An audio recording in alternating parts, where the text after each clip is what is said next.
इमाम हुसैन रअ इस्लाम के महान नायकों में से एक हैं, जिनका नाम करबला की लड़ाई के साथ जुड़ा हुआ है। करबला की लड़ाई इस्लामी इतिहास की सबसे महत्वपूर्ण घटनाओं में से एक है और मुहर्रम के महीने में इसे विशेष रूप से याद किया जाता है। यहां करबला की लड़ाई के प्रमुख बिंदु और इमाम हुसैन रअ का योगदान दिया गया है। करबला की लड़ाई का परिचय करबला की लड़ाई 10 मुहर्रम 61 हिजरी 10 अक्टूबर 680 ईस्वी को इराक के करबला नामक स्थान पर हुई थी। इस लड़ाई में एक तरफ इमाम हुसैन रअ और उनके साथी थे जो कि नबी मोहम्मद SIVBVS के नाती थे, और दूसरी तरफ यजीद इब्न मुआविया की सेना थी जो उस समय का खलीफा था। संघर्ष का कारण इस लड़ाई का मुख्य कारण यजीद का अत्याचारी और भ्रष्ट शासन था।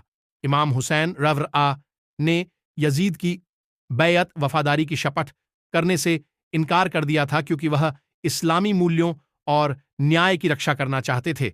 यजीद ने अपनी सत्ता को मजबूत करने के लिए इमाम हुसैन रअ पर दबाव डाला, लेकिन इमाम हुसैन रअ ने सच्चाई और न्याय के लिए अपनी जान की कुर्बानी देने का संकल्प लिया। करबला की घटना इमाम हुसैन रअ अपने परिवार और अनुयायियों के साथ करबला पहुंचे।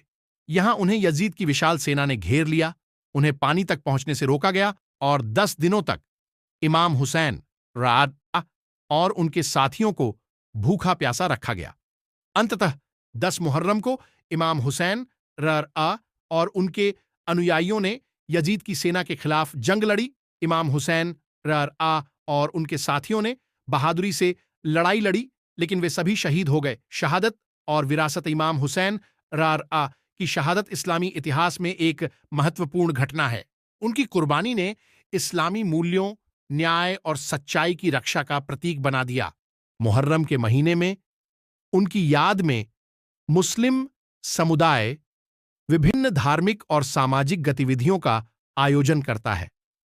संदेश इमाम हुसैन रअ की करबला में दी गई कुर्बानी हमें यह सिखाती है कि हमें हमेशा सच्चाई, न्याय और धर्म की रक्षा के लिए खड़ा होना चाहिए, चाहे इसके लिए हमें कितनी भी कठिनाइयों का सामना करना पड़े। उनकी शहादत एक प्रेरणा स्रोत है जो हमें जीवन में साहस, धैर्य और दृढ़ता का महत्व बताती है। इमाम हुसैन रअ का करबला की लड़ाई में योगदान इस्लामी इतिहास और मानवता के लिए एक महत्वपूर्ण अध्याय है जो सदियों से लोगों को प्रेरित करता आ रहा है।